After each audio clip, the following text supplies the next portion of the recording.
Good day, there, lovely people. I'm checking in here with Geoff Brown, who is an NLP coach, and I'm looking forward to diving into Geoff's journey into coaching. Welcome to the podcast, Geoff. Yeah, pleased to be here. It's great to have you here as well, Geoff. So, what got you into coaching to start with, Geoff? I'm also an acupuncturist, and sometimes, as well as doing the acupuncture or the massage with a client, you give them some advice. And the ones that followed the advice, they needed less treatments, they got better a lot quicker, they had just something better overall. So it's something they can do in between sessions. And essentially, it's the same with coaching as well. You can give people homework, but it's what people do in between times you see them is at least as important as the session itself, because if they follow your diet, if they do the exercises, say if they've got a pain in the shoulder and you give them some exercise, if they do it every day, then they're going to get better a lot faster. If you ask them when they did it and they go, they probably haven't done it at all. So that was kind of probably the thing. So I'd seen some people who got better a lot quicker because they'd follow my advice, which is not quite coaching, but it's a stage on the way to coaching, basically. It's a really good point that you raised there, that when we talk about coaching specifically, it also includes responsibility on the coaching side to actually implement what they are learning or what they commit to. If we translate this to sports, for example, you can have training coach, but you're the one who's supposed to be doing the training. The coach can guide you on how to train in the most optimal way for your development, but you need to do the training. The trainer can't do it for you. Yeah, it's the same with, it's easy to understand if you think about homework you had at school or anything. Like, if you're a basketball player, you have to practice those shots on the hoop, or you've got to do your homework in between at school, because it's that as well.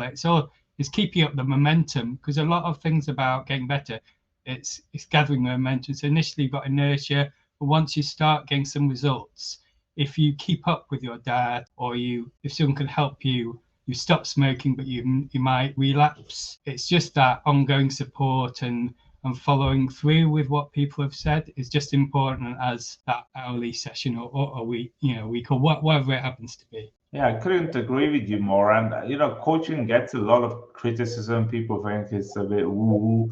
And actually, we need to take it for what it is, right? Like, if you need hands-on support to get something done, then you should be getting hands-on support. But if you want to develop and want to be able to do something yourself, then coaching might be a right fit for you. So what got you into coaching? Like, how did you take an interest into helping others other than the acupuncture, so more on the personal development side of things? I've always been interested in doing that for myself. I do Tai Chi, I do meditation, I've done yoga, I've done all sorts of different things myself. So it's worked well for me. And often it's the case, it's something that got a lot out of. When I was working in offices, I used to in my spare time, I'll do a bit of walking in nature, or I'll do some yoga, or I'll do something. And you're doing that to overcome what was happening in the stress of the job or whatever. It's something I believe in, I've had good experiences with. But then, part of it was going particularly into coaching. It was during the pandemic. It became basically impossible to work hands-on, at least for a while. And then later on, you could do it with a mask. But essentially, I'm looking to be able to work online as well as offline. And I know a lot of people during the pandemic, they were in Zoom calls or whatever, some meetings, and people are used to it as well. I think people have got a lot more used to interacting online.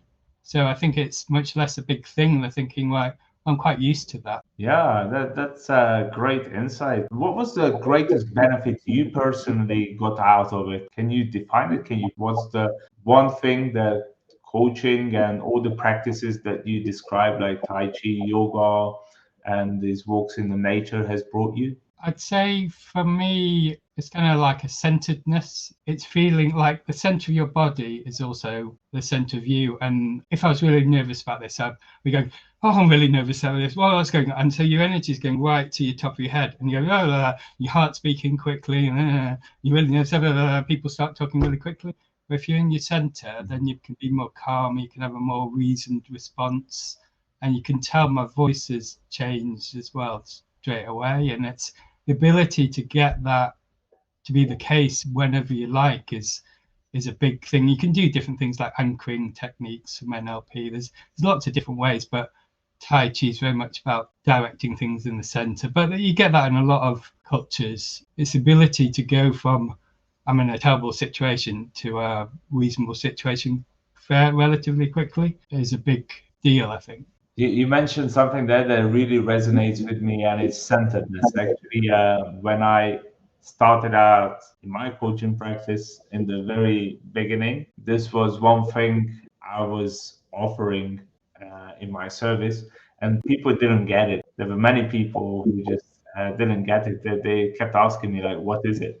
What do you mean by centeredness? They couldn't pinpoint it. But I can totally relate. I understand that when you work in an intellectually challenging job, is so much in your head that you really disconnected from the body and the outside world, and vice versa. If you do manual labor, you might not be so spiritually or mentally connected to the world. It's good to create that centeredness, that balance of your being. Yeah, you can see it as well if you do martial arts. If like because I do Tai Chi, if someone tries to push you, it's much more difficult for them. Or you can also do things to it doesn't quite hit you. Like if someone was really off-centered, you give them a slight push and they'll be having to step back. And a martial arts term or fighting terms, it's very obvious whether this is the case or not. Yeah, I come from a background of martial arts as well, so I can totally relate. Good analogy there.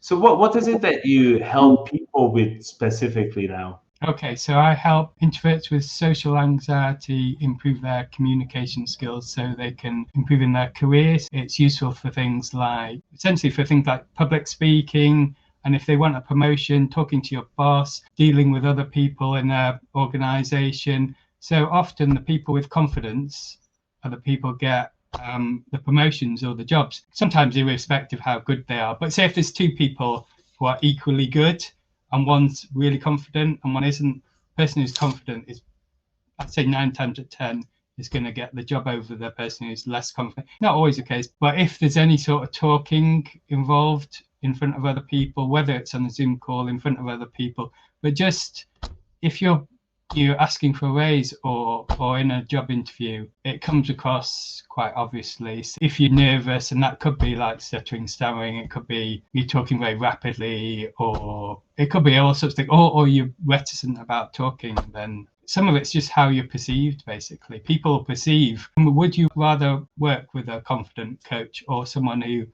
doesn't seem confident, for example, or anybody, whether that's a basketball coach or an online coach? That's an interesting question. In my experience, your energy kind of rubs off on others. So if you're feeling anxious and if you're feeling a little bit nervous about yourself, about presenting, that comes across in your audience or in your listeners as well.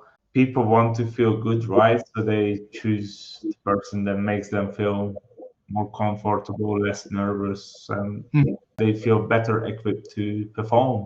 As a result, I feel it can be useful to have different things with different people. So if you really want to be energized, you want someone with that bouncy energy, but if you're really nervous and anxious, you want someone to calm you down. So you don't necessarily, I could be both of those potentially, but you might be looking, like if you really want motivation, you want someone who's like bouncing energy and like really enthused, motivating you. But on the other hand, you don't want that person if you're just really nervous in your head. You want to being able to calm down is really important. So yes, absolutely.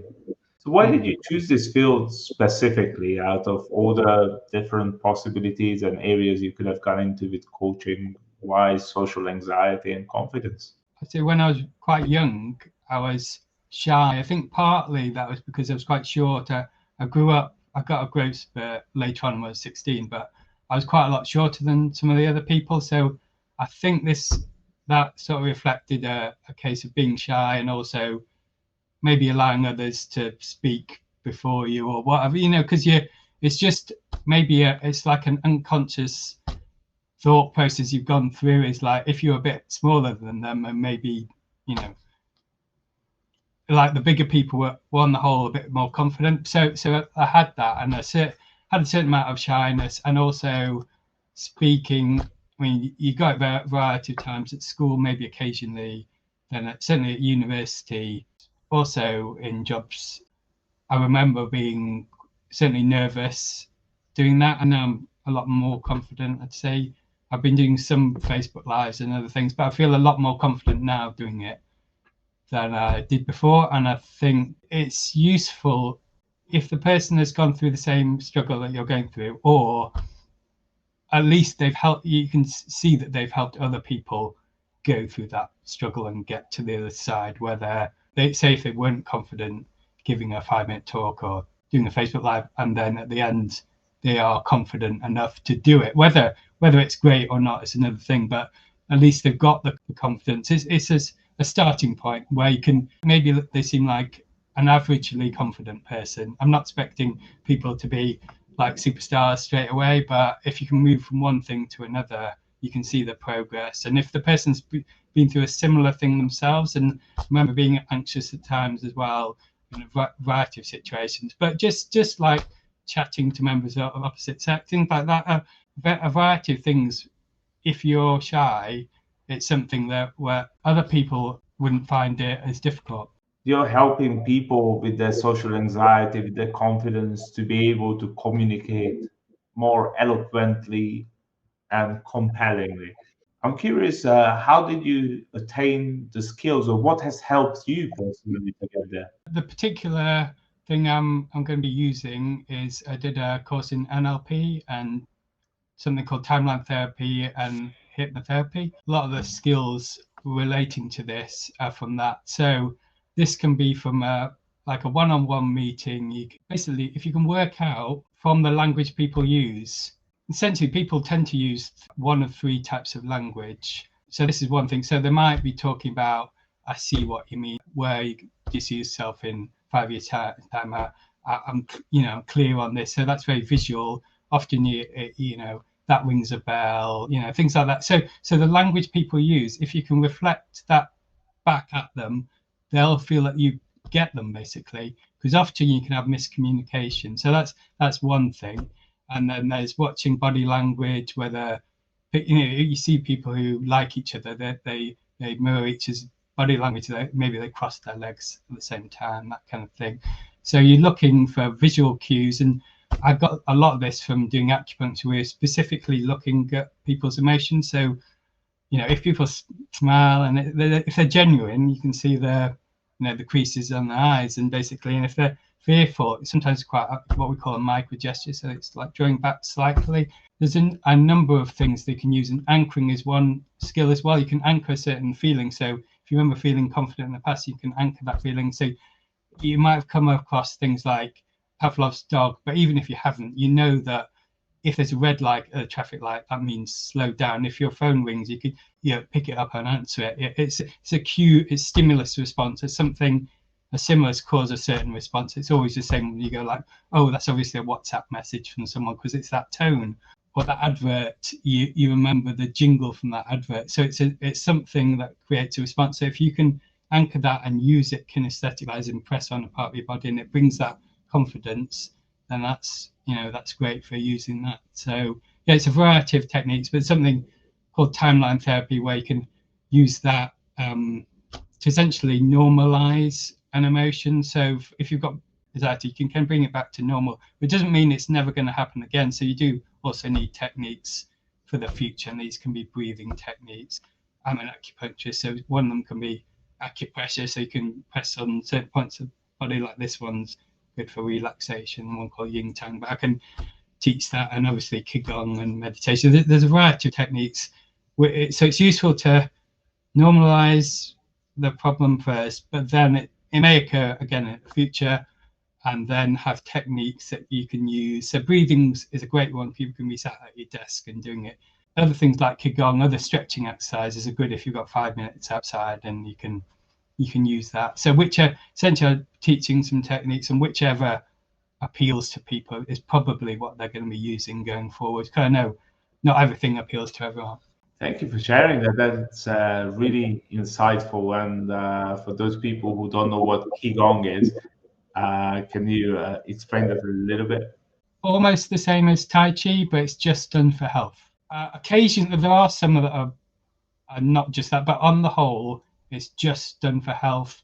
And same with Tai Chi, you can do it in a very like low stance for more strength, or a higher one for things. But yeah, it's a difference. 'Cause I know a lot of people do Tai Chi just for health, but this is essentially you're just doing it for health. So there's a lot of ways you can use to relax. So you might sort of bring your hands up and down and sort of essentially bringing your energy down. You'd be doing it stand up, but there are ways of kind of waking yourself up, and there's other ways of calming yourself down. So, and both are good depending on your situation. Basically.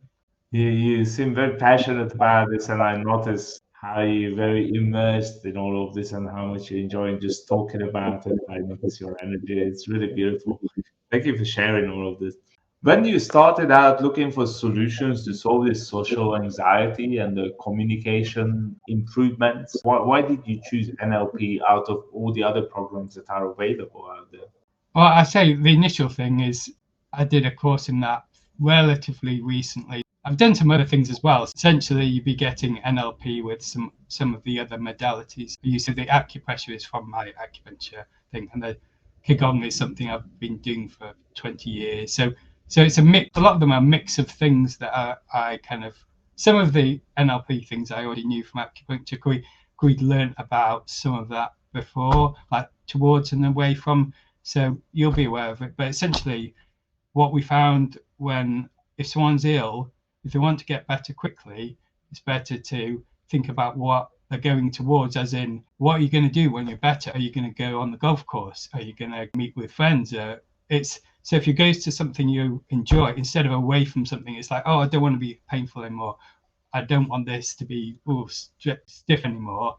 Then the people looking forward to something they want in the future, and they'll be able to do when pain's better or whatever, they definitely get better quickly. And it's also useful in coaching as well. Kind of, you can be looking away from the thing that, whatever it is, it may be you're trying to stop smoking, or for social anxiety, maybe you want to speak in public, maybe you want to be able to talk to someone and have a conversation without feeling too nervous. You can look at it one way, it's like away from is, oh, I don't want to be nervous, I don't want to be worried about it, I don't want, or the towards thing is it, I want to be able to go and talk to someone normally. I want to give a speech for 5 minutes and it going reasonably well. So it's looking forward towards something positive in the future rather than looking away from something, either the past or the present. So you might have had a bad experience in the past, or at the present you are nervous of flying or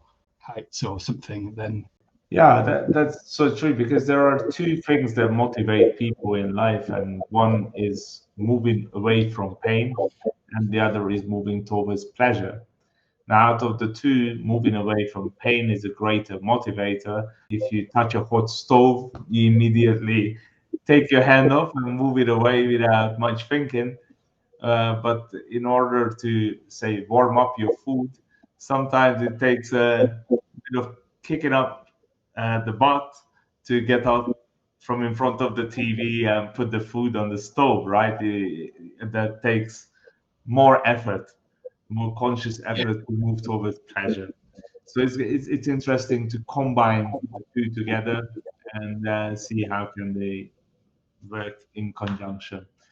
It's an interesting methodology. I like it. So you do this full time? I'm doing a mix now between the offline stuff, the acupuncture, Reiki, massage, and the online coaching. Those together are what I do. And actually, it's interesting. One of the things you mentioned is like, so if you put you touch something hot, it doesn't go as far as your brain. It does a quick loop, but in future, that reminds me, the next time you go, that's really hot, I don't want to touch it because I remember the pain. So that is the carrot and stick kind of thing. Or maybe you've done something naughty and you get scolded by your parents. It's like, oh, I won't do that again kind of thing. Or if you did something good and they gave you a present or a sweet or some encouragement, it's the carrot and stick, which is in your brain. It's hardwired into your brain. anyway. So it makes sense to use those mechanisms. Yeah, it's an interesting methodology for sure. I read a lot about NLP, mainly on the business side of it. So obviously NLP is used in business communications a lot.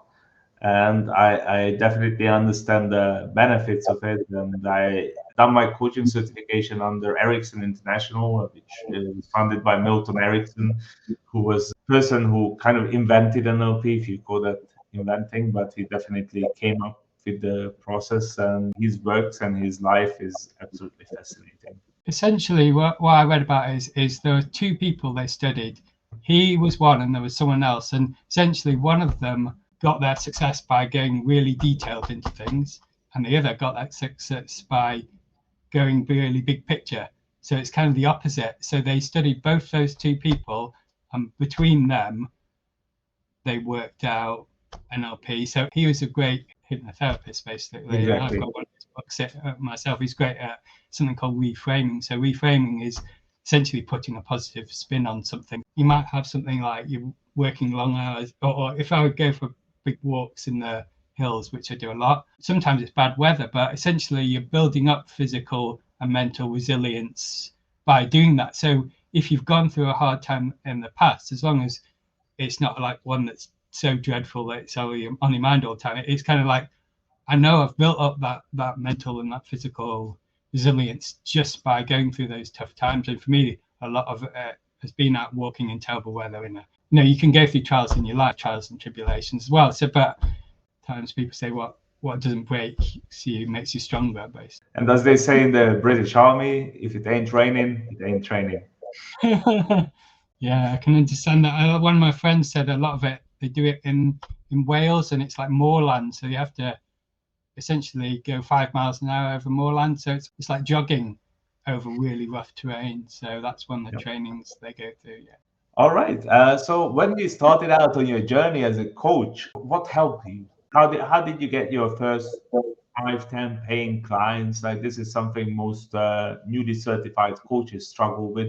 What was the one thing that helped you the most? Choose a platform that works well for you. It might be LinkedIn, it might be Facebook, it might be Instagram. Post content regularly, and don't be worried about whether it's. Reflect on how well it's doing, but some of your posts won't be seen by anyone, and some will, and some will get a lot of content, some won't. And do Facebook Lives, do video. People often have to see you in multiple arenas, so they might want to hear your voice, they might want to see you, they might like your content. But say if they're going to work with you, often they being able to see you talking, even if it's only for a few minutes, is that difference. I mean, it'll be different for different people. Some people like seeing text what people written. Some people, like I said, the sound of your voice or seeing you. Talk about your journey, talking about successes you've had with other people you've helped, showing your expertise. So talking about what you do, so it's obvious that you know what you're talking about. Being aware, looking closely into what affects people. So with social anxiety, for example, meeting new people is a big thing. Using social media sometimes, going to gatherings, public speaking, eating in public. And so it's worthwhile really researching your topic, and talking to people who have that condition is a real key thing. So it's useful to spend some time working out what problems people face, and essentially people want to see that journey of, right, you know what their problem is, you have a solution, whatever it happens to be, and that'll take them from point A to point B. So it's the initial problem to the desired solution. So they can see a journey is often good. People either like to see your journey or what journey they're going to go on, because then they can go, right, I can see. I mean, obviously they might not understand exactly the process you use, but as long as they know, that's the key thing. And I think a lot of people like that, because you could either say, oh, I just went for a walk, and it could be a pretty boring story. But if you had it could be like, oh, I remember the time when I was out in a storm, and you just like, it makes it a bit more interesting. So often those success stories can be a little bit boring if it's just short without what problems people are facing. So your stories from time immemorial is like, you have an initial person, they go out on a journey, they face obstacles, maybe they meet new people, and they get to the end. So people like a story because they've been hearing stories, whether it's voice or video or films or whatever. People like stories. All right. So what you're saying is to leverage multiple platforms all at once, if possible. Get out there and just put yourself out there, be present and be visible, and use storytelling. You can do it either yourself about your own story, or an analogy works as well. So whether I'm talking about myself, or it could be like, often kids' stories are like a mouse or a dog or something. As long as you can understand what somebody's facing, a problem, an obstacle, and how did they overcome that problem, and was it with friends or with so you can weave things into your stories. Say if you want someone to be more sociable, you talk about stories where groups of people did better than one person alone, and how making friends, and those friends had different skills that contributed to overcoming an obstacle. It's a process. Different things work for different people. I think the three main ones are educating people, telling them about successes you've had that are relevant, or all their clients have had that are relevant to the situation they're in. Success stories, motivational stories, and giving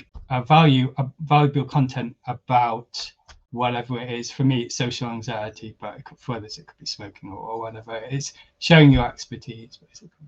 So these are the methods that yielding the best results for you, or are you using something else on top? I think they're the general ones. And I've also been doing Facebook Lives where I'm talking about a particular topic. And you get clients out of that? Yeah, you get interest out of that. So if you're using Facebook, it's helpful to have a Facebook group. You're using ways to get people in the group, and then you're providing them with valuable content. But also, it's easier to have people together, and then they're talking about, they are all. So instead of just randomly on Facebook, there are people with all sorts of problems, but you want to gather together the people who have the problem that you're working with together, so in a separate situation, so you can help them. And the larger it grows, the more people be attracted. You're giving, an interview about this, or you're posting content about this, or you can do polls. You can ask what content they want to see, and it's that interaction is the thing that gets people motivated to work with you. Thank you for sharing that. I'm sure a lot of new coaches who are just starting out will find that advice extremely valuable. So when you started out, what was your greatest challenge? What was the biggest obstacle for you? I've taken to content posting pretty well. The first thing is getting people either from other Facebook groups or Facebook in general into your Facebook group. It's attracting them and then getting them onto a call, basically. So what you want to be doing is giving people valuable content, getting them interested, and then offering them a call.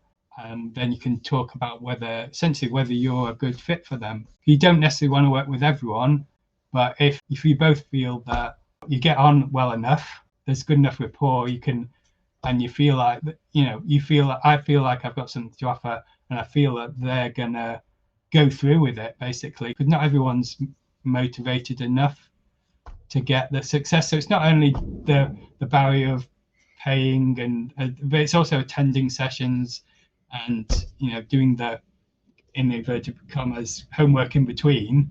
That's right. Are they going to essentially, you could get a lot of people who will pay you but won't do anything, and so they won't necessarily get their successes. And obviously you want people to get success, because not only you want them to get success, but they can also recommend you to other people.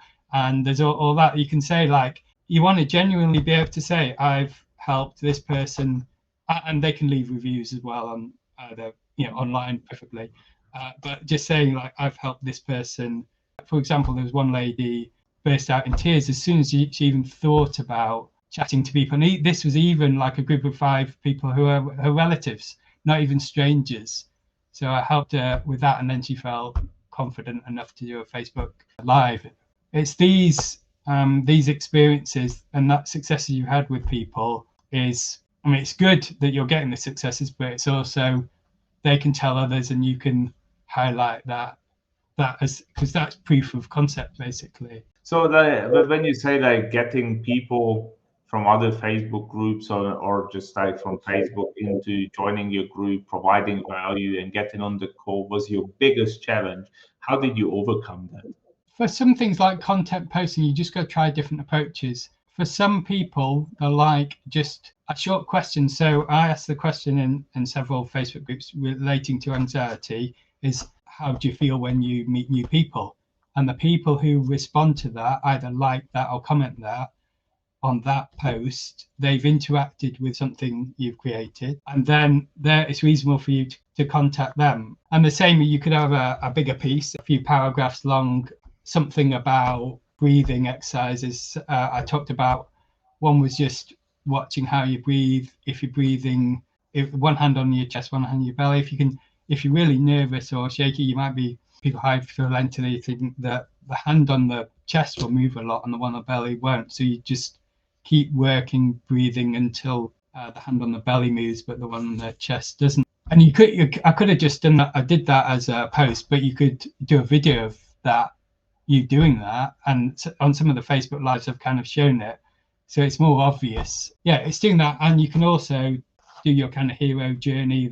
Here was me, younger, feeling shy, not wanting to speak to people, nervous talking in front of people, nervous being centre of attention, and then going through a process and getting a lot more confident. So if you post valuable content and people interact with that, then it's reasonable for you to contact them and see if they're interested basically in joining the group. And don't just call people. If people have no interaction with you, if they aren't at least your Facebook friend, if it's nothing to do with that, or they haven't interacted with you in any way, it's a bit like cold calling. You wouldn't just say, because I've had people saying, do you want to buy a house in the Philippines? It's like, that's quite cold. That I wasn't out of the blue. You want to be warmed up to a certain amount, and it has to kind of make sense to you. Like, say if I'm on this call because I interacted with you, you wouldn't just call up some random person saying, do you want to be on this? Well, for an introvert, you really came a long way. Like when you describing like how you approaching people, how you initiate conversations, you reach out, you spark the interest, and you get them to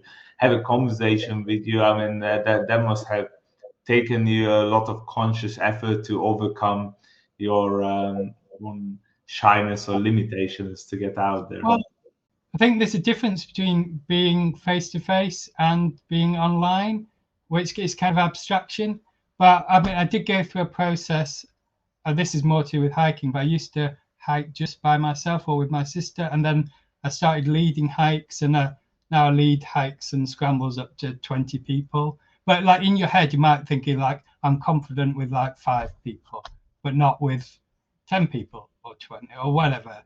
But you'll have something in your head, you'll go, but 50 people, that's crazy, I wouldn't do it. Like personally, I wouldn't do it, but just because of the safety issue, people might get lost. You wouldn't even notice a couple of people going if you had 50 people. But that's a more organizational thing than it's blown my mind that there's 50 people here kind of thing. So it's different things for different people. So that helped me as well. And also did some teaching when I was in China. I did a TEFL course, teaching English as a foreign language. And I taught, but to be honest, I think I would have done better now because I'd be more bossy in the basic. But essentially, it's useful to have a certain presence if you're teaching, so people will do what you say basically. Because if you're a bit on the shy side, then they'll pick up on that. I think I would, looking back, I would have done better now, or for like the past few years than I did then, just because I'm more used to it. Being more confident with people. How long were you in China for? About 6 months. I was in Handa, which is near the wall, kind of east of Beijing.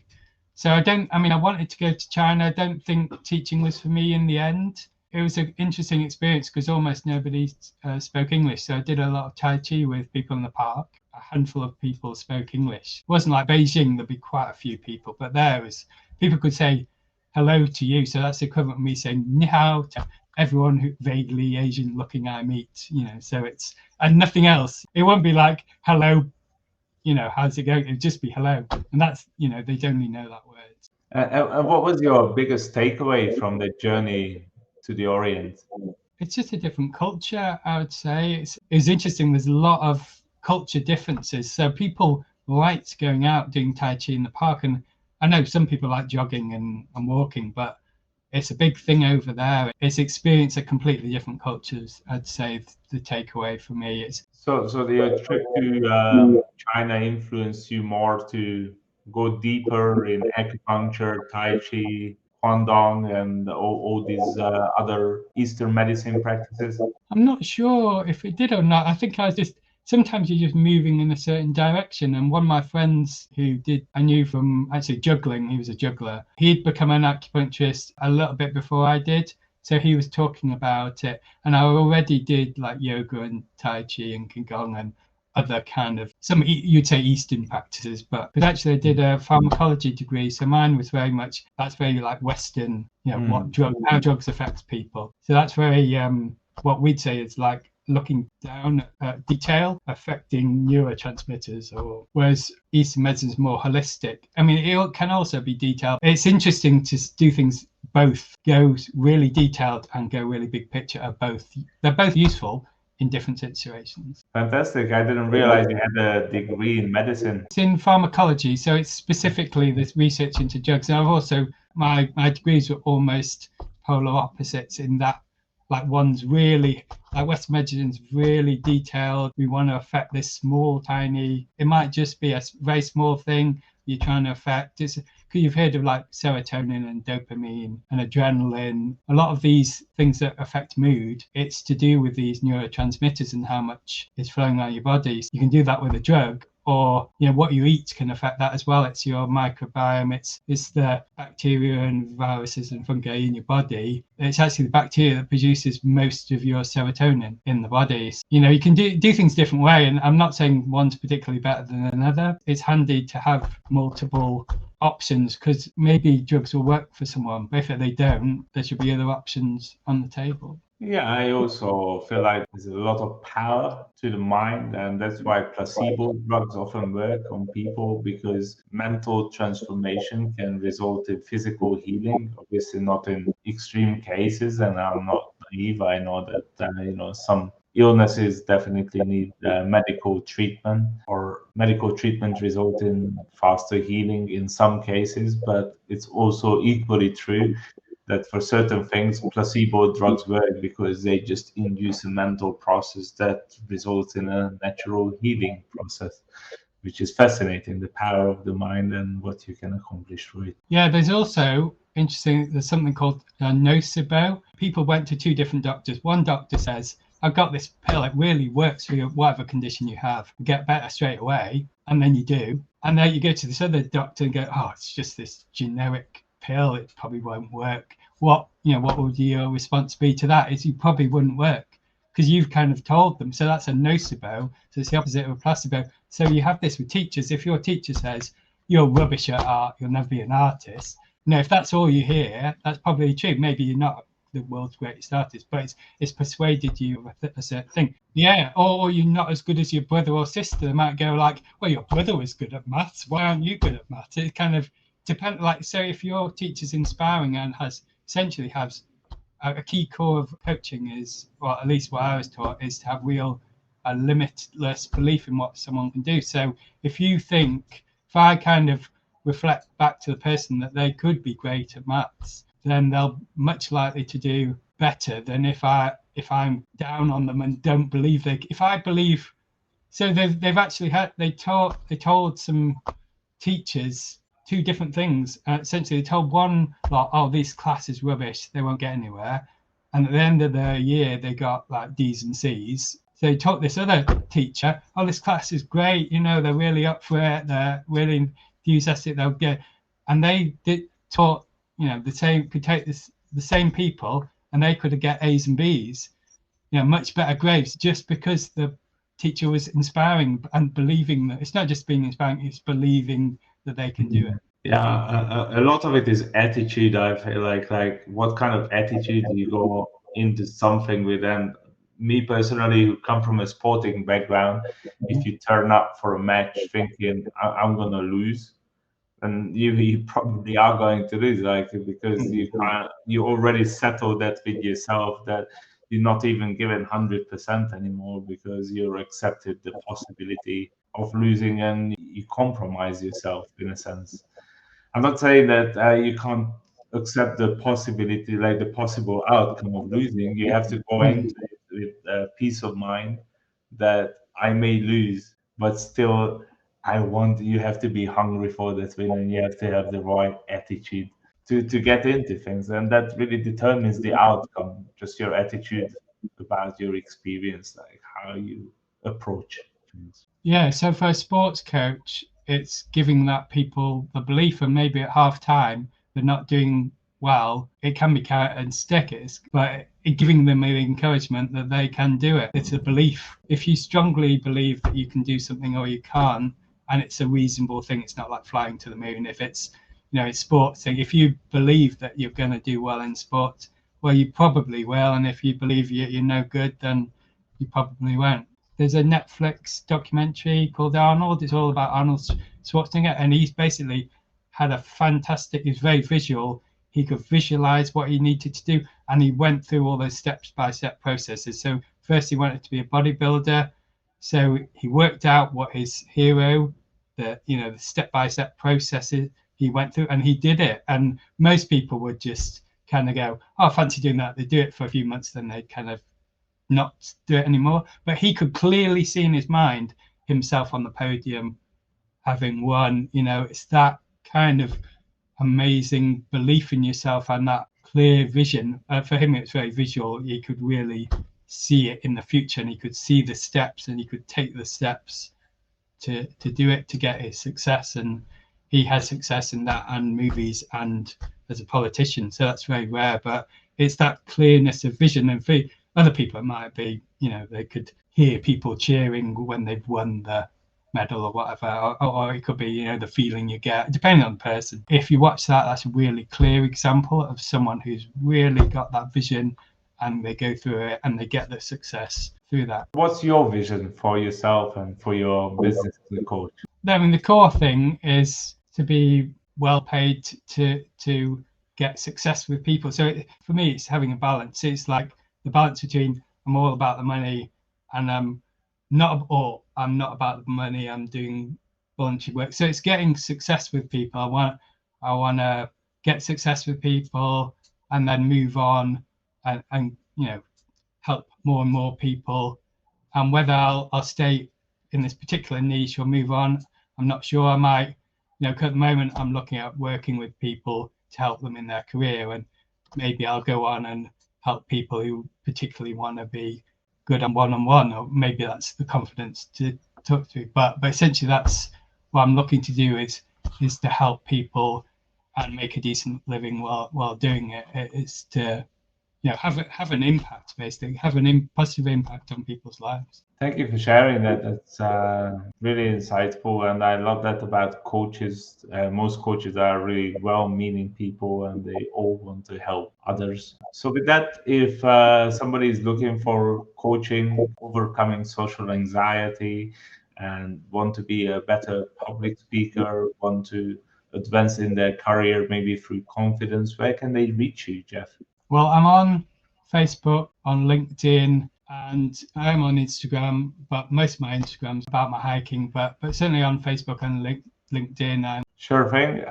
So thank you for joining today. Thank you ever so much. If you are interested in confidence coaching or overcoming social anxiety, perhaps becoming a better public speaker, reach out to Geoff Brown on Facebook or LinkedIn. That's Geoff Brown on Facebook and LinkedIn, and you'll see the comment or the links to his website in the comments. Thank you for joining us today, and we look forward to seeing you on our next episode of Coach Professionally.